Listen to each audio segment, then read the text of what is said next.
What is up to all the difference makers out there? I have been on pins and needles for this episode for quite some time. The gentleman I have in the studio today had a post on Facebook. It's probably been a couple months ago now. And he had there's like 5 or 6 things about him. And every single one of them, as I'm reading down the bullet points, I'm like, oh my God. And I was like, I got to have this guy on. And then he hit me with this story of the good, the bad, and the ugly. And it was a little teaser on this post. And so I've been on pins and needles. We were supposed to meet up last week and I got strep throat. And I'm like, I hope he can reschedule really, really quickly. So we're back in the studio a week later. And I'm excited. Let's get into this because we're both going to be going on a journey together of hearing the story and then hearing the story of how and why he does what he does now, how he got passionate. We were just talking a minute ago about how we kind of land in what we were meant to do. And yeah, anyways, so let's jump into it. JJ Zielinski, welcome to Coffee and Grit. Yes. And Jason, thank you for having me. I really appreciate you having me right now and being here. Absolutely. It's the first podcast, huh? Yeah, first podcast. Yeah, so it's very exciting. I will say I love your facility. It's great. I've been meaning to actually check it out and actually stop by here. But again, thank you for having me. It is my pleasure. And like I said, I started working with the Speakeasy studio here back in end of May, and it has just been phenomenal. And I've said this in a few episodes, I love, and I'm talking to you, helping people share their story, get out there and like entrepreneurs be able to highlight themselves, but then to be able to bring them into this space and have the equipment and just this whole thing is just, it's phenomenal. It really is. And I will say what you have here is definitely special. Just even walking in, this is incredible. Yeah. This facility. The episode before this episode is with Rob Johnson, the owner and creator of the studio here. And it's just really cool because I told him, like, walking in here, everybody is amazing. Like, you walk into the door, you get greeted, like you can tell everybody just enjoys being here. And that's a huge nod to the culture and what he's building. So Absolutely. So JJ, we're going to talk about so much. Yes. There's like so many things. There were so many things in that post. And like I said, but I've been on pins and needles. So we're going to just jump into this story, man. Because this JJ isn't even really your name, right? So I will give this little teaser. My original name is John. Last name, I kind of need to keep it confidential for right now. Yeah. Things are still a little bit iffy. Once you hear more of my story, you'll understand why. But yes, my new name is JJ Zielinski. And actually before this, when I kind of lost myself and lost my identity for a while, I went as John Noon. Yeah. And I saw that in like Noon, but it like spells like come out like no one. And right? I purposely did it no one. Yeah, so Noon. Yeah. But briefly till I could actually figure out a new identity, a new name, and just what to do with my life. So what kind of unfolded? What's kind of that situation, that story of the good, the bad, and the ugly? Oh, and I know there's some pieces that you have to keep close, but yes. Where do I begin? So, well, the reason why I call it The Good, the Bad, and the Ugly is not only like a hats off to Clint Eastwood's The Good, the Bad, and the Ugly, which is one of my favorite movies of all time, but personally, just throughout life, I've have this philosophy that there's 3 types of people in this world: good, bad, and ugly. And you're probably wondering, well, I could understand like good and bad, like, good versus evil, or just like people that have like good intentions versus bad intentions, but where does the ugly come in? So from what I've experienced, there's good people that honestly want to do the right thing. There's bad people that make bad choices and do things that aren't necessarily the most honorable, not necessarily the best thing for society. So the ugly kind of describes people that are just super selfish, that have no care in the world for other people, no respect, no remorse, just pure self-serving, if that makes sense. It makes total sense.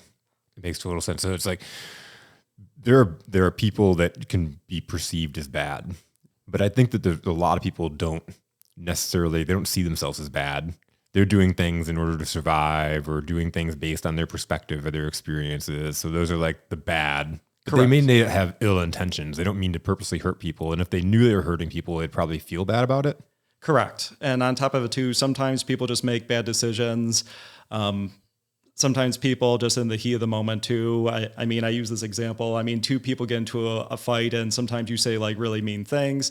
And then the next day you realize like, what did I do? Like, I didn't mean to say those things. It was just like the heat of the moment. So like what you did was like per se bad, but at the same time too, like, did you truly mean it? Or were you just like so in the heated moment with someone that you like said something hurtful and like you regret it? Well, then there's people that I consider the ugly that do just do mean things and they don't care. They have no remorse. And even if they hurt you in some way, oh, well, they just don't care. Just don't care. Yep. So I'm taking it you've had an experience with each one of these types of people. Yes, exactly. So that's where my story kind of comes in. Again, it's also like a little hats off to Clint Eastwood's The Good, the Bad, the Ugly. I really love that film. And I saw a lot of symbolism and cultural semiotics. I mean, just watching the film in parallel with just my own circumstances. To tell you, like fill you in a little bit about the characters of The Good, the Bad, the Ugly. I mean, three people, three different personalities, three different, just like mindsets of how this story intertwines all three of their lives. The good is a young kid and an apprentice that just was more oblivious, just wanted to do what was right. And even though it's a complicated situation and there's a lot of gray areas that made it a lot more difficult. The bad is a doctor who was addicted to narcotics that made some bad decisions. And even though there are some parts of him that are just, he is still a person. He still has some kindness to him, just made a lot of bad choices. And then there's the ugly, who is a woman who had no remorse till this day, just is super selfish, doesn't mind harming people. Yeah. And is just something else altogether. So that sounds like a pretty crazy, like a bad mix when you get this good, kind of like this bad that's like not uncontrollable. Yes, exactly. And then evil. Yeah. Basically just, evil if you want to sum it up. Yeah. So how did that impact you? So to tell a little bit more about the story and just like how it impacted me. So I was what you would deem the good. I was a young apprentice at one time to the bad and the ugly. So they were two partners that worked together at a medical clinic. He was a doctor, which I noticed he had a quirky personality, was a little bit different, but at the same time too, my philosophy as well is there's no such thing as normal in this world. There's different degrees of just like kind of quirkiness. Yeah. And like, where do you fall on the spectrum in comparison to like everyone else? So what's normal, right? Yes. What is normal? Exactly. That's a huge debate.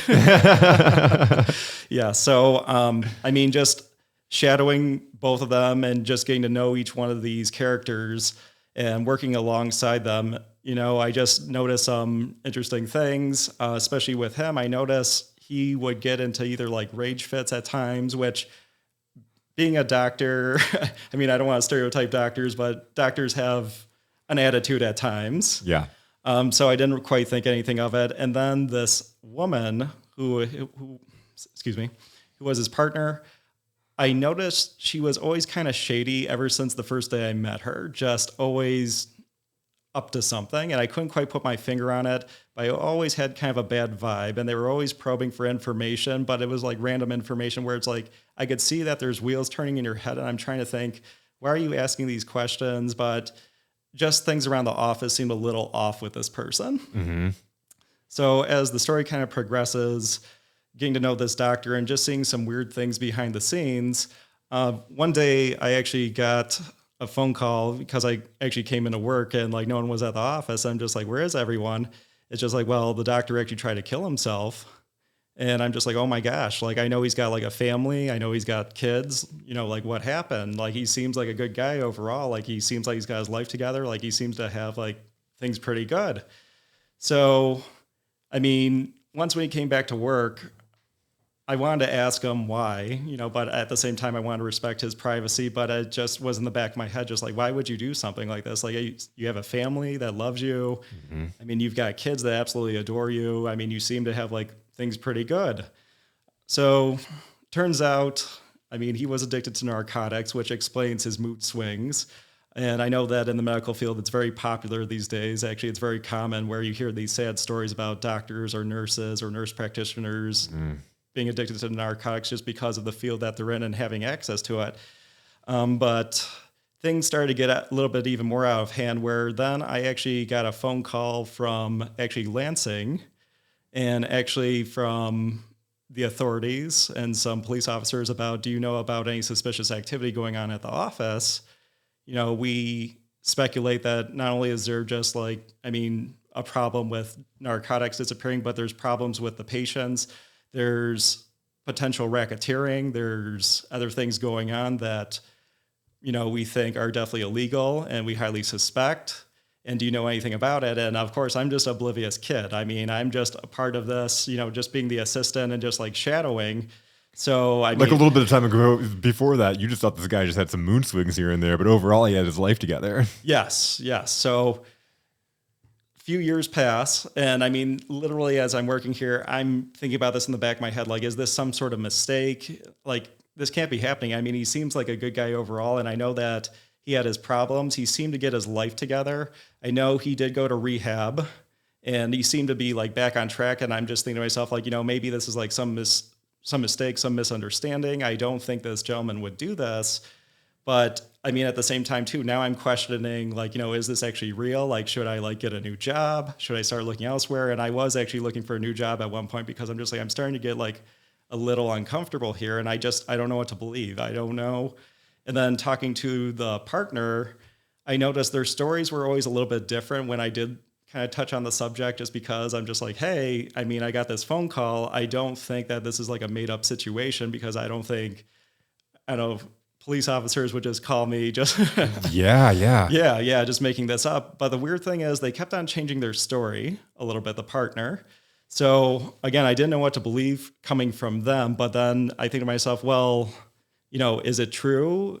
Is maybe they're, do they know something I don't know? I couldn't tell anymore.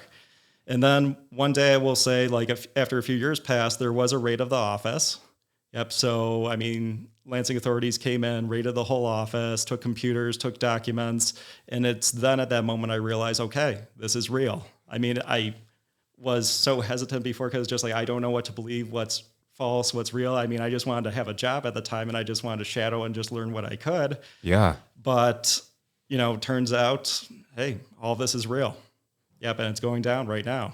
That's so, because you talk about being, you're a kid, you have this different perspective of good, right? You have the lenses on where it's you don't see things in a shady way. Yes. And then all these things kind of just happen. Yes, exactly. So, this was just a lot to just take in.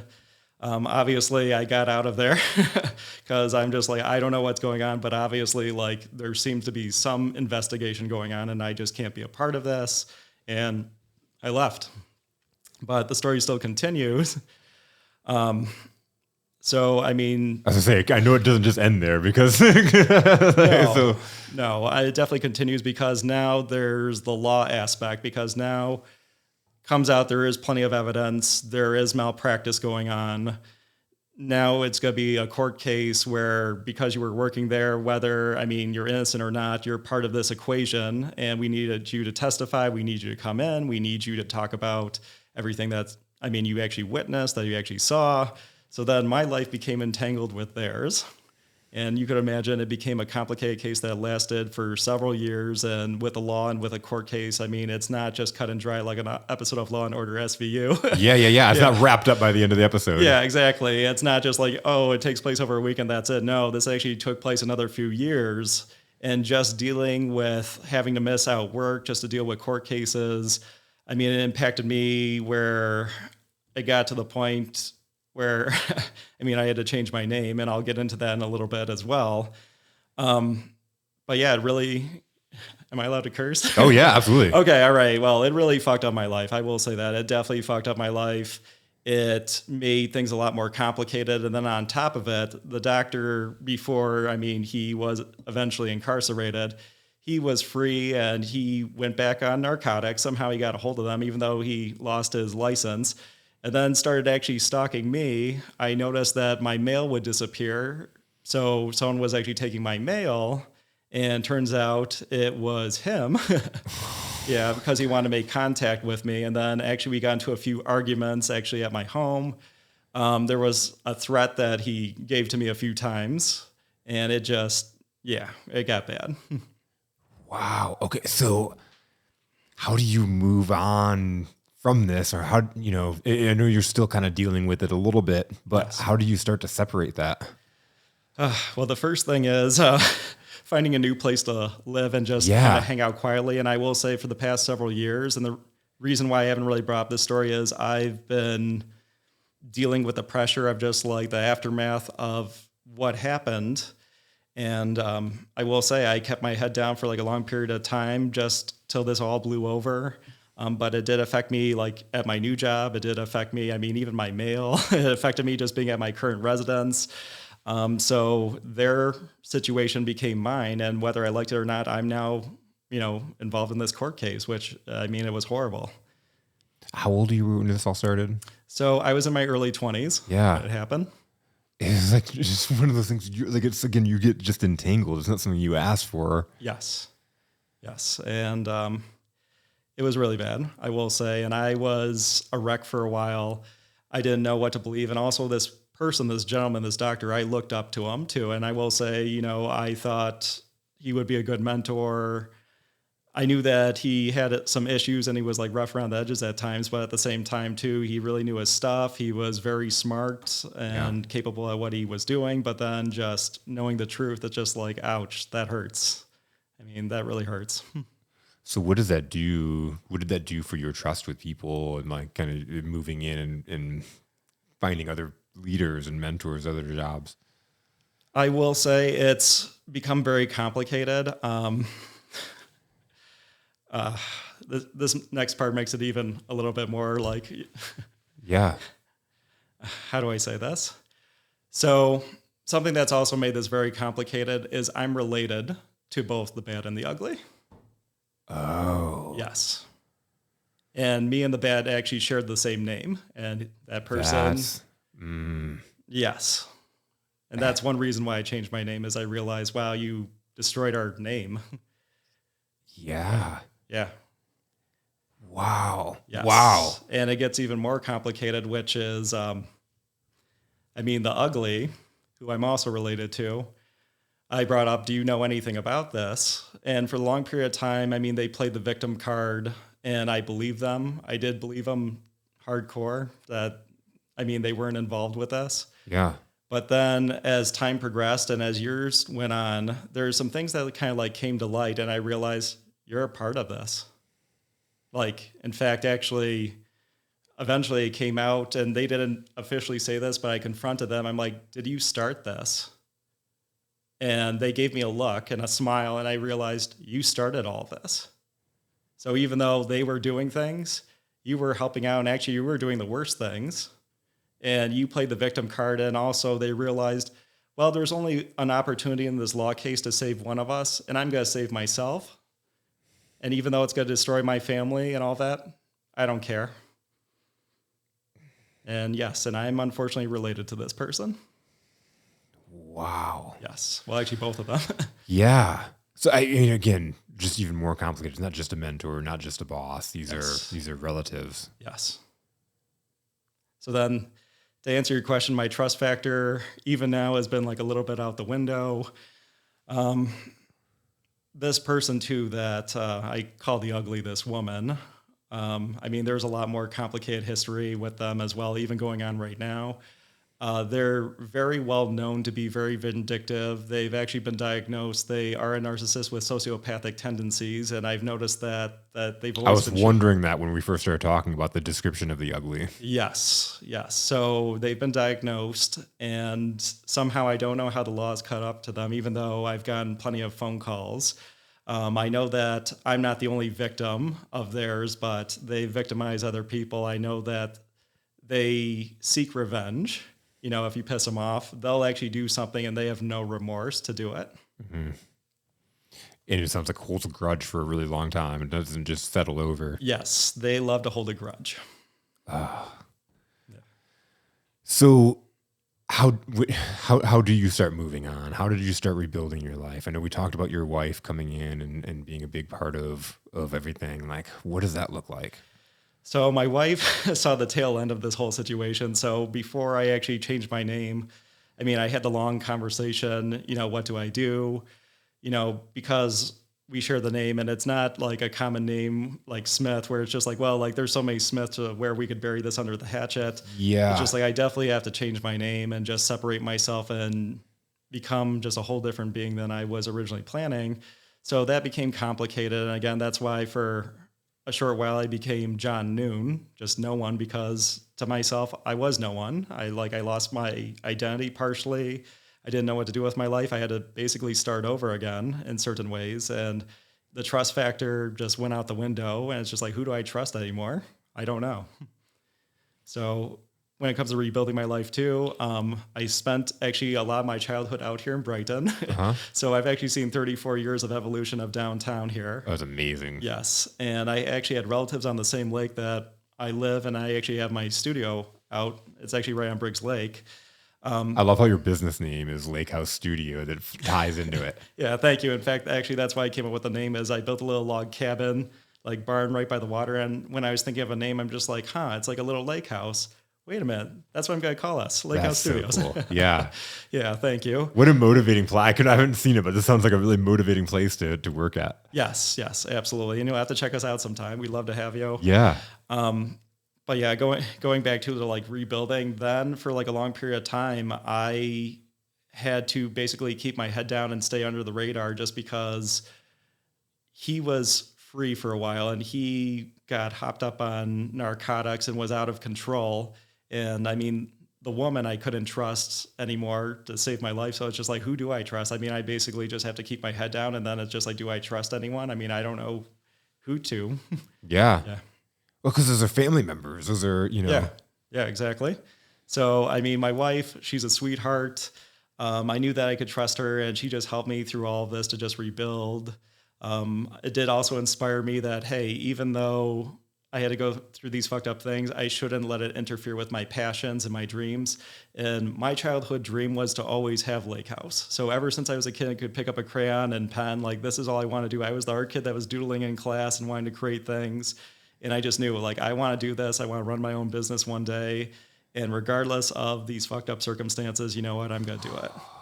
Man. Yeah. It's eating faces. It's literally no matter what is happening in the world, no matter what circumstances you are, it's like going and living your dream. Yes. Going and making it happen. Exactly. And I recommend that to anyone. You know what? No matter what the obstacles are, you could overcome them. You'll still have your challenges along the way because life's not perfect and it's not like the board game life. You know? Yeah.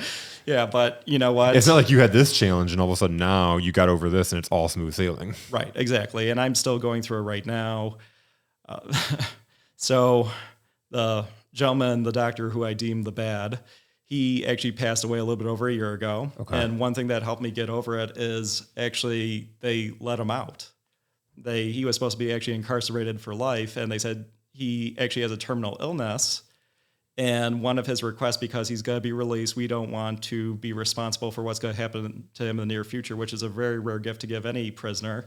But he wants to talk to you and he wants to make peace before he dies. So I found a lot of closure in that, which is, wow, I actually have the opportunity to see someone I haven't seen in quite a long time and actually figure out what exactly happened. You know, how did things just get so crazy? Like, what is it that made you do the things that you did? And then can I find closure? Can you find closure?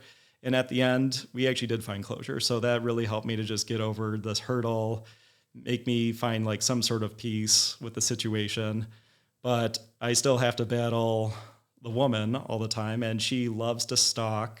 And just to tell you a little bit more about her, I mean, other than just being a narcissist with sociopathic tendencies, she has a long history of stealing, blackmailing, threatening. I mean, basically doing everything under the sun. In fact, actually got a phone call from a few police officers about some suspicious activity that like got stolen. That happens to be like towards our Franklin office. I mean, they were asking the whole neighborhood, and deep down, I may not be able to prove it, but I know it's them. I can't prove it, but deep down, I just know it's them. Yeah. So crazy. I know. So you, literally that sit down, you were able to sit down and he came clean and you guys had. Yes. Yeah. It spanned like a few days. Like I actually went over and actually saw him. And I will say the first time reconnecting with someone that you haven't seen in a while, definitely intense. Yeah. But at the same time too, we both realized the same thing, and he brought it up, which is, you know what, I'm dying of a terminal illness. We both know I wasn't supposed to be here, but for some twisted or for some twisted fate, I mean, here we are, like, we might as well make the best of it. Regardless of what happened, let's just try and find peace and closure. And we did. We talked about describing the good, the bad, the ugly, and you look at that bad, he made bad decisions, right? Yes. But at the end of the day, he had remorse. He did have remorse. So, and in some ways I respect that, because it's just like, well, you at least had remorse. The other person till this day doesn't have any remorse. She'll die without it, right? Yeah, exactly. Yeah. And she already lives a very lonely, sad life. And I deal with them quite frequently. And the last time I saw him, which is actually a little bit over a week ago, I brought up just an argument with them, which is, you know what? It's very sad that you're all alone, that this is the life that you chose for yourself. You could have had a better life. You could have had, like a family. You could have had friends, but literally you just sit at home now and you're just lonely and you have nothing else to do but to just torture people. Yeah. That's your amusement. And that's literally all you live for now. And when you die, which I did have this conversation, no one's coming to your funeral. Literally no one. Mm-hmm. Yeah. Mm-hmm. That's, man. And then you get a choice, right? Because no matter, though, you got entangled into this. Yes. And you can live that life without trusting, or you can create your own legacy, right? And you can go out and live and create your own life and do the things you want to do. Exactly. So, and that's what I'm doing now is, you know what? I'm living my life to the fullest, whatever that is. I'm just trying to be happy. I'm trying to grow my business, spend time with my wife, spend time with my family and friends that actually do matter, and try and get over the events that happened just like, I want to say a little bit over 10 years ago. Yeah. Yeah. So tell me more about your business and kind of, we talked about before we got on air, just that journey in creating, like turning something that is a passion into a business. Yes, absolutely. So as I've stated before, ever since I was a kid, could pick up a crayon, I was that that art kid in the back of the classroom. So I knew then that this is what I wanted to do with life, and I made it my passion to try and fulfill it as much as possible. So I went to CCS, got my bachelor's in design. Then I also got an MBA from South University because I wanted to learn like the business side. Okay. And then after working at like a bunch of different advertisement agencies, including working on like the Super Bowl, doing like their advertisement, working with like a bunch of corporate customers, I got to the point where I had enough experience. I knew, okay, it's time for me to start my business. So in 2010, that's when I officially started Lake House. Okay. It was just me and my barn. Yeah. Yeah. So, again, very small business, just trying to make a name for myself. But I did actually build a rapport with a lot of corporate customers that were coming and actually seeing what I was doing. And they knew, since we had such a good rapport, like, hey, we could continue like the business that we've been doing for years. You know how I work, like I know how you work. We've got this good symbiosis. So let's see where this goes. And as time progressed, I started adding on like different types of mediums. So originally I thought I was just going to be doing like graphic design and advertisement, but then it built into like videos and websites and social media and printed promotional materials. So it definitely expanded. And now we have 2 locations. So we're here in Brighton and we're also in Franklin, Michigan. Okay. And we keep on going up on the chart. So, hey, that's always a good thing. That's amazing. Yeah. That's so amazing. I love, especially like you think about art in how so many people have that passion around it, but then they don't think they can turn it into a career, a business, a lifestyle. Yes. And you know what? I try and encourage people, whatever you're passionate about, definitely follow your dream. And you know what? The money will follow. If you're good at what you're good, or if you're good at what you're doing, hey, people will see the talent, they'll see your skills, and they'll definitely like want to pay for your services.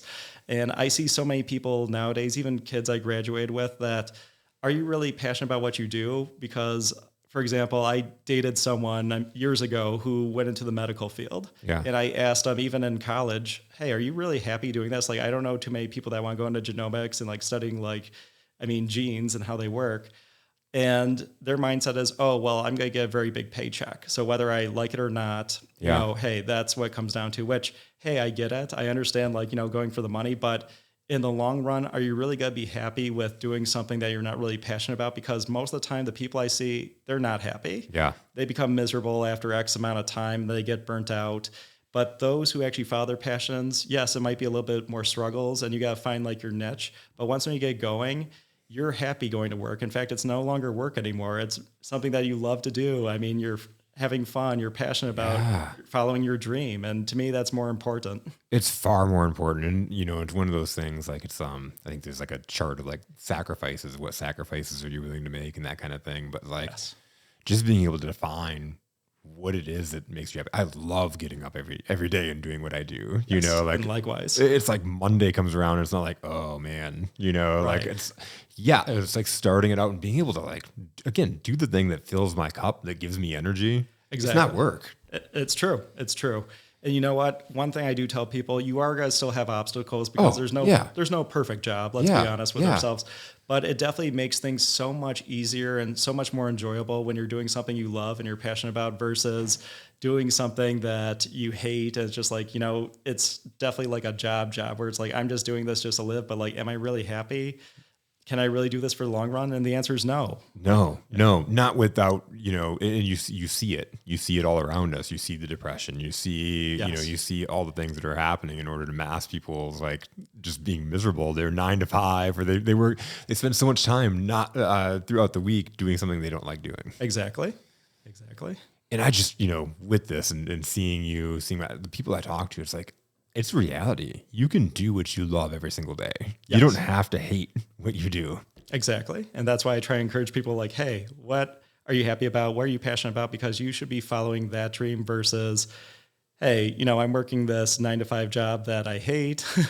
Just like, well, why are you working there? Well, I got to survive. But it might be more difficult to just jump off and start your own business or just like, go into the field that you want to, but it's going to be so more worthwhile doing it than sticking where you're at. Yeah. And again, I see so many people that just do that because they want the easy route or per se the easy route. And it's just like, well, I understand you want the easy route, but are you really going to be happy with this in the long run? Like, especially 10, 20, 30 years from now? And the answer I already know is no, you're not.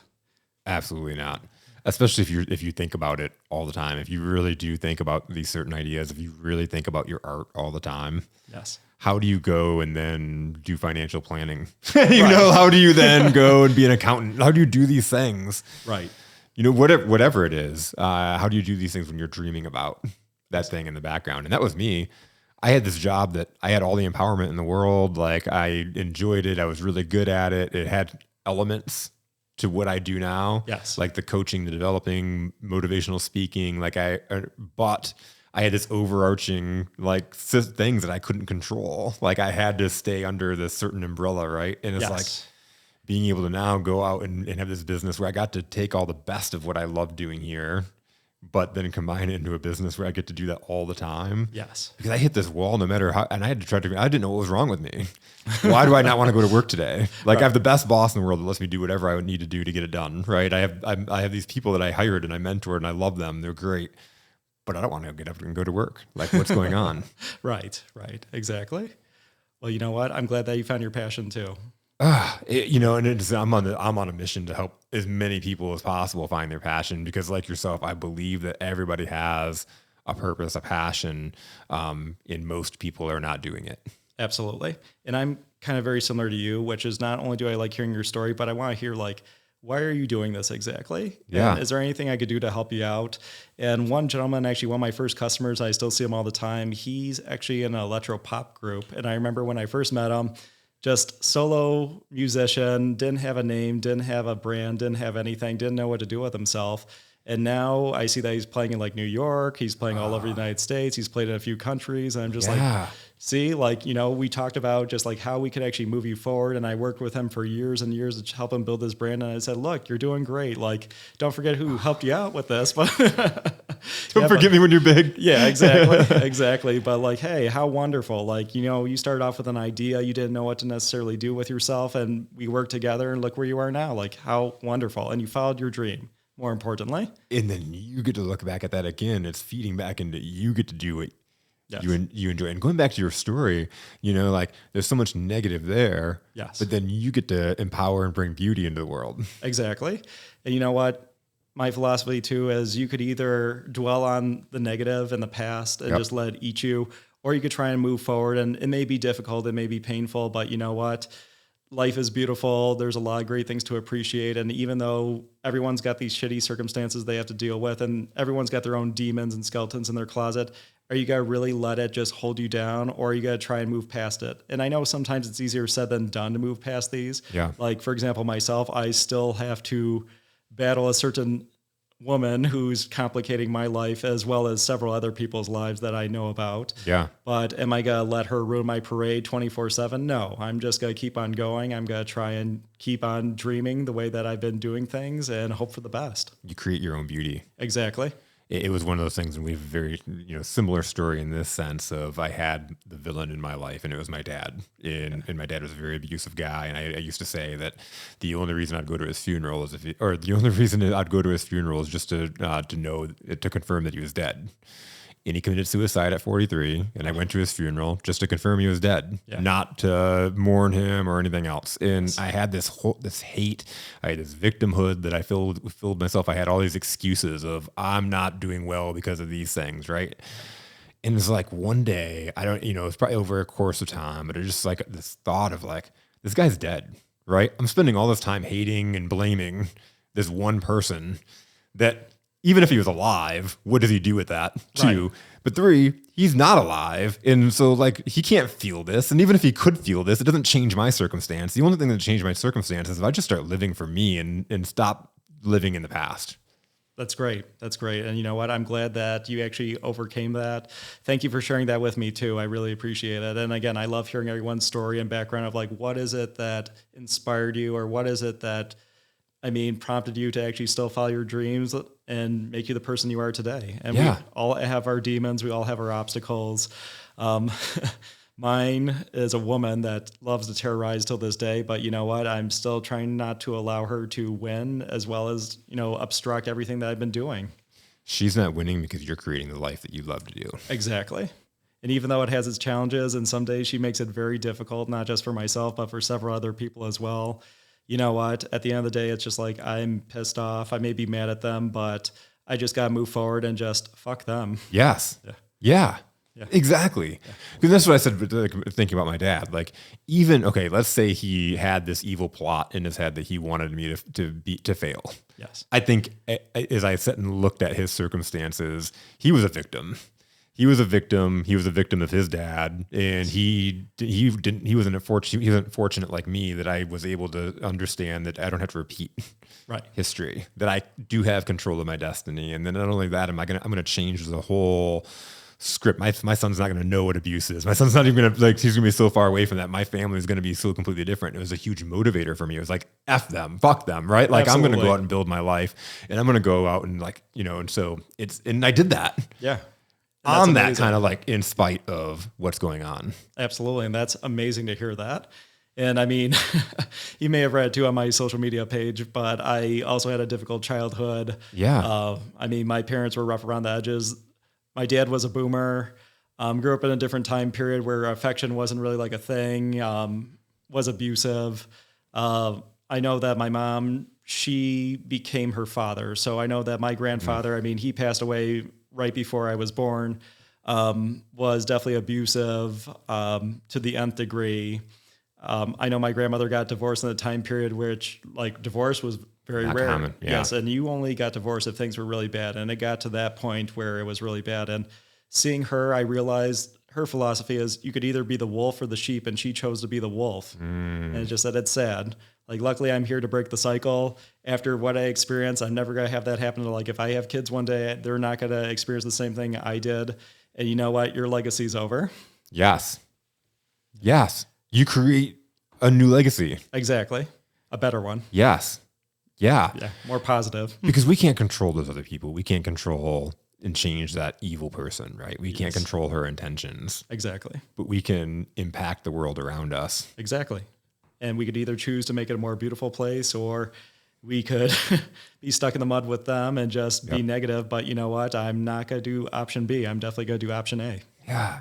It's just so much better that way. One, two, you mentioned it, we talked legacy, but you talked about no one's going to be at your funeral. But it goes more than that. Like she's alive right now, dying. Like, right? Like she's alive right now and with no joy. She has no joy whatsoever. But the thing is, being retired and being a narcissist with sociopathic tendencies, she finds joy in hurting other people, including myself. And she loves to inconvenience. And she's actually flat out said it to myself and multiple people, which is, the reason why I do this is the joy I get. Which is, and I'm just like, what a horrible person. Like, how the hell did you become this? Yeah. But so there are legit evil people out there. There are legit evil people to our story. There are people that don't care. Yeah, right? There are people that don't care. I think most bad people or people that do bad things do have a conscience, do have a remorse. They're just feeding an emotion, addiction, a fear that, that is making them do bad things. Exactly. Or an experience. They're not like us where we can like purposely not do these things, right? Exactly. But then there are the people out there that are they're out here. They get joy out of bringing misery. That's and so knowing that those people are out there, it's like the good guy, bad guy, the superhero, right? Right. I mean, when it kind of comes down to it, I mean, if you're doing more of like a black and white like perspective, it's kind of like, good guy versus bad guy versus really bad guy. Yeah.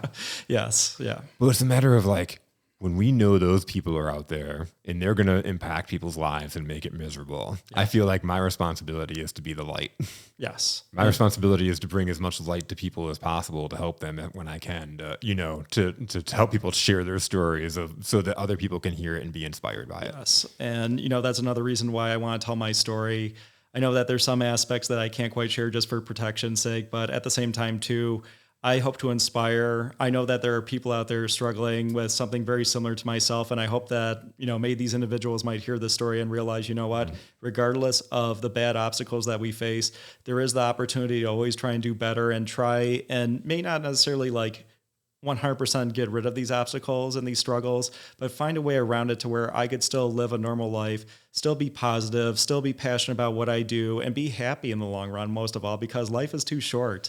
Too short. Yep, and you never know what tomorrow will bring. So it's just, I think to myself as well, do you want to be miserable the rest of your life and just hold on to the past and have to deal with these things? Or do you want to try and do something more with your life? So at least at the very end, you got closure, you're happy, you're doing something that you love versus just being miserable 24/7. Because I've been in the boat of being miserable 24/7 and it's not fun. It's not fun. No, it's not. I've been in that same boat with you. Yeah. It's not a fun boat and it's got holes all through it, it's sinking quickly. I was going to say, the boat is sinking very quickly and there's no life vest or anything.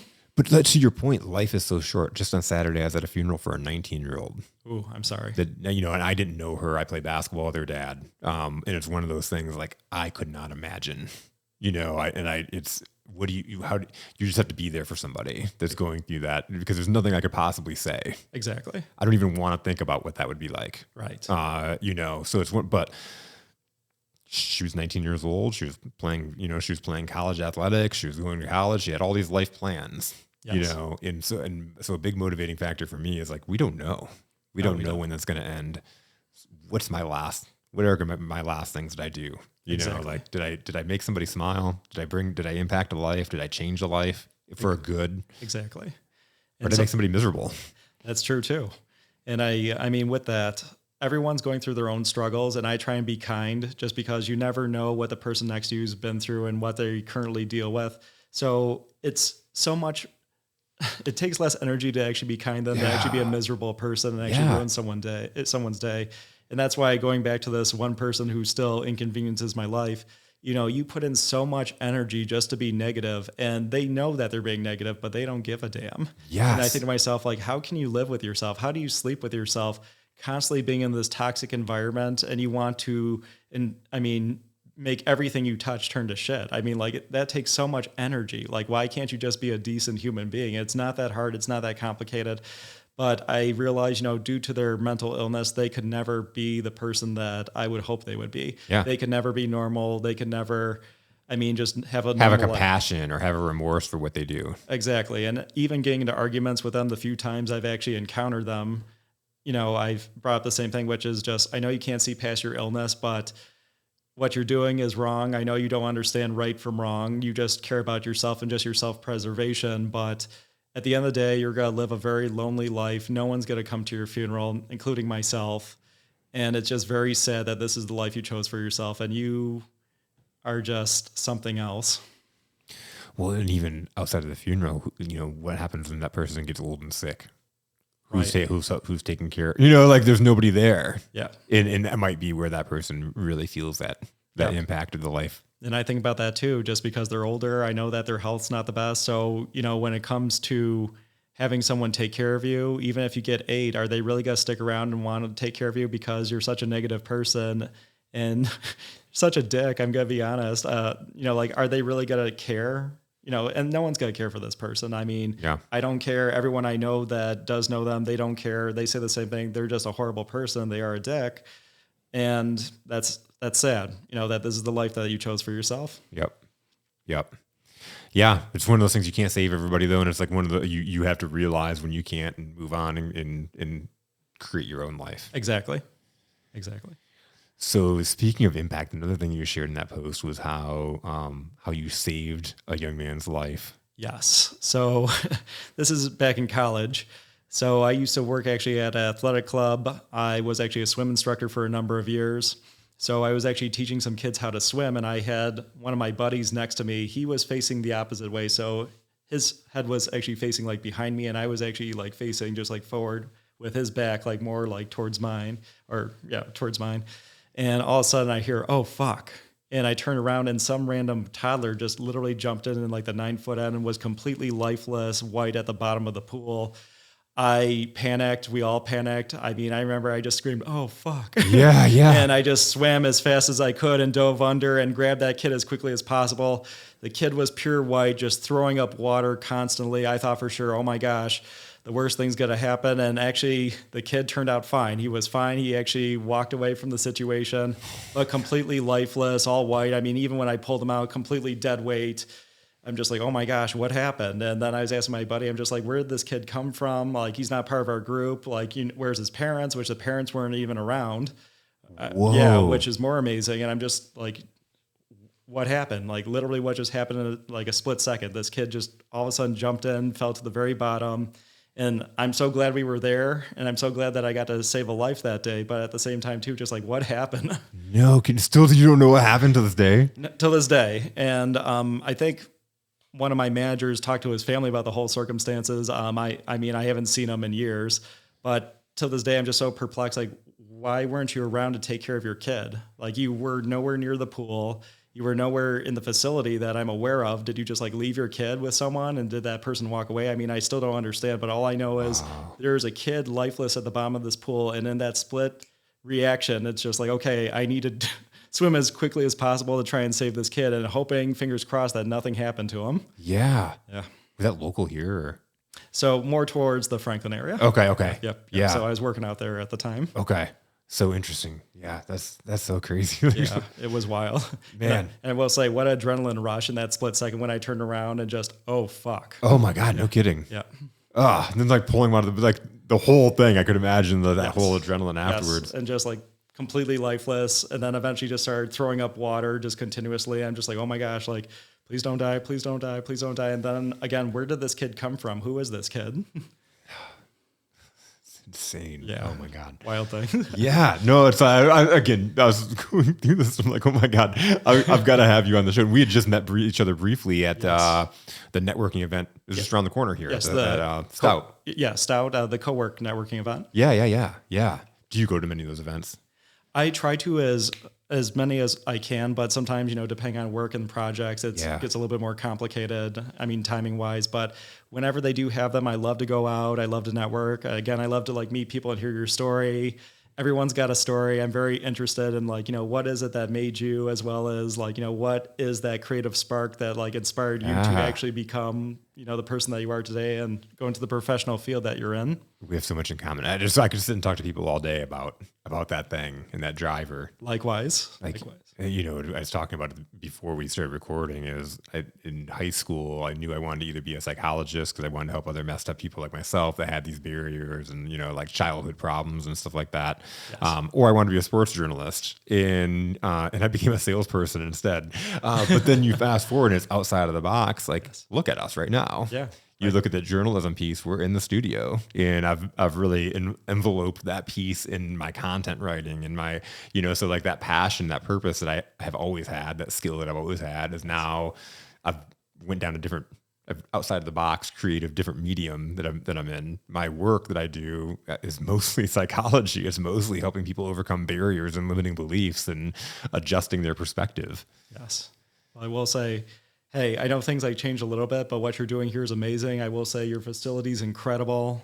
Keep up the great work. And I've been watching your other podcasts. Like, you do wonderful work, and I'm the same as you, which is I love just to hear people's story. I love to hear their background, because it's certain events that really make us who we are. And like, what were those circumstances? Then more importantly, what do you love is what I want to hear. Because if, for example, if you want me to help you out, I need to feel the same passion, which is like, I could see that you're like in love with this. So, okay, I'm going to be in love with this too. So I could try and help you like to better like build your brand, elevate your company, and move forward. Yeah. It's like tapping into that passion and that love to really, who are they? Exactly. So I love it. That's so cool. That's what I do a lot from the sales end. And again, who are you? Why should they care? How do you solve people's problems? It's like really diving that in, but who are you as an individual person, and why does that matter? Exactly.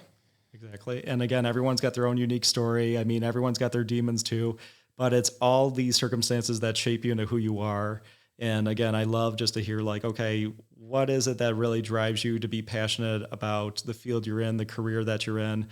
And again, life is so short. So like, are you doing something that really like makes you happy, or are you doing something for a paycheck? Because like, hey, I totally get it. At the end of the day, we all want a paycheck, but are you going to be happy with what you're doing? And then more importantly too, just because I coach people just like with some personal like aspects of their life, hey, is there something like interrupting, like, like your workflow, or interrupting just like your mindset of trying to actually get these like projects done, or trying to like follow the field that you want to go into? And again, I know we all have our obstacles, our struggles, and our demons, but like, how can I help you to like try and overcome them? And, I don't expect us to 100% get rid of them, but realistically, like, we could probably do things better. And like, what are those things that we could do better? And what would the impact of that be? I mean, it's a pretty incredible impact. And I mean, I've met people that, just starting off a brand, they didn't have an identity whatsoever. They didn't know what to do with themselves. They never really stopped to think about, what do I want to do for the long run? Like, I went to college, I went to a field that I was kind of interested in, but now that I got out, it's just like, do I really want to do this?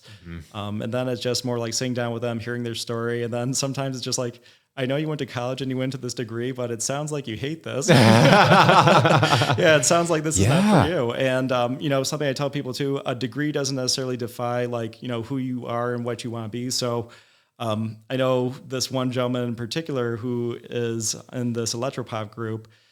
He was talking about, it's just like, oh, I went to chemistry. I studied chemistry for like a number of years. I graduated, and then I realized I hate chemistry. And, why the hell do I want to go into this? And it's just like, well, what do you like to do? It's just like, well, I love playing the violin. I love doing electropop. I said, why don't you do that? Yeah, and sure enough, here he is now. And now he's out all over. That's so cool. Yeah. That's so cool. Yeah. I had a client that he has a recruiting consulting business now, and he loves it. But he went to law school, became a lawyer, and he was like, I spent all that time, passed the bar, got into my career, and realized I hate being a trial lawyer. Like, I hate it. I wish I would have tested for this way long ago and realized that I hated it before I spent all that money doing it. Absolutely. And you know what? I have a customer that's very similar. I was doing photography at this gig, at this event, and I'm talking to this gentleman that I've met a few times. And I mean, he's working at a wedding. He's got like a little photo booth. And I'm talking to him, and somehow we bring up law. And I mean, with my MBA, I had to learn like some Michigan law and whatnot. But I'm talking to him, and he seems to know extensive amounts of the law. And I stop, and I'm just like, hey, like, it almost seems like you were a lawyer at one time. And he stopped. He says, actually, I was a criminal defense lawyer for a number of years. I said, no offense, but what are you doing working a photo booth? Shouldn't you be like doing something with your career? And as they explained to me, you know what? My family told me I had to be a lawyer. So I did it. I passed the bar exam. Got into it, realized what the hell am I doing? And like, I'm actually defending people that some of them are ugly people that just, they're going to do the crime again. I'm going to see them in He's like, they should get prosecuted. Yes, exactly. He goes, I can't come out and say that, but now I have to defend them. And then, the lawyer sides with them. Are you sure? Yes, exactly. So after a while he got burned out, and he's just like, I just can't do this. Like, just wanted to follow just what my parents told me to do and like, make a really nice paycheck. But then at the end of the day, I wasn't happy. I didn't see my family. I didn't see, well, he has 2 girls and he was telling me I didn't see them really grow up for like a number of years. And it really hit me one day, like, what am I doing? Like, even though I did this, like to please my family, is it worth it? And the answer is no. So he found a passion in just doing photo booths and working events. That's so awesome. Yeah, absolutely. So again, I think that most people do. They find their careers because their parents told them something, or because they were trying. They had to figure it out. Exactly. It's so hard at 18 to figure out what you're going to do for the rest of your life. Right. I am a completely different person than I was at 18 years old. You know what I mean? Like, Yes. I think I am. I guess I kind of landed in what just, to tie back in, but my thoughts, my maturity, I didn't know what I wanted to do. Right. And that's really hard. Then you go and pay for school. I had Rob, the owner of the studio here, on yesterday, and he was talking about like he went through all this schooling and paid all this money and realized that's not what he wanted to do. And so many people do that. Absolutely. I know another gentleman, he's the same age as me, went through law school, got done with law school. The minute he got out and actually started his field, he said, fuck this, I want to be a photographer. Yeah. And I'm just like, well, why did you go through law school? He's like, well, my dad told me I should do this, so I believed him. And then I didn't know what I was getting myself into, got into the field and realized, what the hell am I doing? What's really cool now is you can, there's no box anymore. Exactly. And there's a lot of baby boomers. There's a lot of people that still feel like you got to go to college, get a good job, like do these things. And not saying don't go to college and that kind of stuff, but what do you want to do? Do you need to go to college for that? And kind of figure it out. College, I think, is a great experience for certain things. But there's so many things you can do now. Absolutely. And you know what? I mean, having my parents boomers, I was given that whole lecture, like, oh no, you have to go to college. You have to try and do certain things in order to be successful, or quote unquote, their version of successful in life. But nowadays, and I mean, just having the experience that I do now and just the knowledge, college is not for everyone. And you know what? Education, I do think it's important to try and like push yourself to have an education. And I mean, if you want to push to have like a master's degree or like a doctorate degree, hey, more power to you. If that's what you want to do and that's your goal, I say go for it. And, if you need my help, how can I help you through it? Yeah. But at the end of the day, I feel like a lot of careers, it doesn't have to be that cookie cutter. And to me, life is like art. There's always exceptions to the rules. I don't think that there has to be like a certain mold that one has to fit, especially nowadays. I mean, there's so many fields you go into that you don't necessarily have to go to college, and that's okay. Now, if you want to push yourself for like a better education, like I said, hey, I think that's great. I think that's a good goal to have. But if that's something that you don't want to do and you just want to follow your passion doing something else, hey, that's respectable. Yeah. Yeah. There's no box. We can do whatever. We can go out and create. Exactly. What we want to do. Exactly. And I recommend that to everyone. Create what you want to do. Just don't follow the mold that our boomer parents told us to do, which is just like, hey, you're going to be a lawyer, doctor, and that's it. I mean, I'm just using those as examples because it's just, again, you might be making a nice paycheck. Are you going to be happy? And is that really what you want to do? Like when you were a kid, like, didn't you want to do something else? Or like even throughout college, like, wasn't there something that inspired you more than just like, oh, like, yeah, I just want to be like a nurse, which nothing against nurses. I highly respect nurses, but I have a lot of nurse friends and doctor friends that stop one day and realize, what the hell am I doing? Yes. They were a nurse because their mom or dad was a nurse, or just saying like the good route. They like taking care of people and that kind of thing. Exactly. I almost got into nursing before I got into sales. I was working at a nursing home. I was there for a couple of years. It's one of those things trying to figure out what do I do with my life. Exactly. Well, I'm glad that you found your passion, and I will say your facility is amazing. And the fact that, I mean, you went through all these different things just to build up what you have right now. I mean, this is incredible, and you should be very proud. Yeah, this is not mine, but I'll take credit for it. But Well, you're a part of the equation. So. Yeah. No, this is phenomenal. This is one of those things again, like as you build what you want to do. I started out having these conversations, and I had a lot of guilt because my wife was going every day to a job that she hated. And I'm having conversations with people, and I'm having the time of my life, and I'm not making any money doing it. Like these people aren't paying me to have conversations with them over coffee. I'm not, and I'm like, I couldn't answer the question honestly. Am I going to make money out of this? I don't know. I really didn't know. I didn't know what was going to happen out of it, and that was far before the podcast or anything else. Yes. However, people are our greatest resource. You know, yes. there are so many people out there that are amazing. We spend a lot of this time talking about that ugly, and there are a lot of ugly people out there, but there are a lot of lights out there. There are a lot of Absolutely. incredible people. And so I spend my time, and my filter and my magnet is on to find those people like yourself. And that's why I have the difference makers on this show, Yes. because I want those people, again, thrust into the light. More people, this being your first podcast, like more people need to hear your story. There's a book in there. There's, because if we've been through these experiences, there's somebody out there listening right now that's going through a similar experience, like that doesn't have the resolve that you have, that then went out and created the life that they to enjoy. They may be stuck in that, Absolutely. you know? Well, that's why I'm hoping to inspire someone with this story. I know that I'm not the only one who's probably had to deal with these very similar obstacles. And hey, if they're listening to this, I hope that they understand that, you know what, if I could actually get through these obstacles and try and actually build the career and passion that I always wanted, so can you. It might take some trial and error to figure out what that balance is. And it's not a perfect system, but we could find a way to actually do things better. And we could find a way for you to continue to like live the life that you want, that's empowering to you, versus, the life that you may have right now, which may be not necessarily the best. Absolutely. JJ, man, that was a perfect way to wrap it up. I really appreciate you coming down, making Yes. time, and sharing your story with us. Absolutely. And thank you for having me. I really appreciate it. I'm glad to be here. Absolutely. Thanks a lot. Yep, thank you.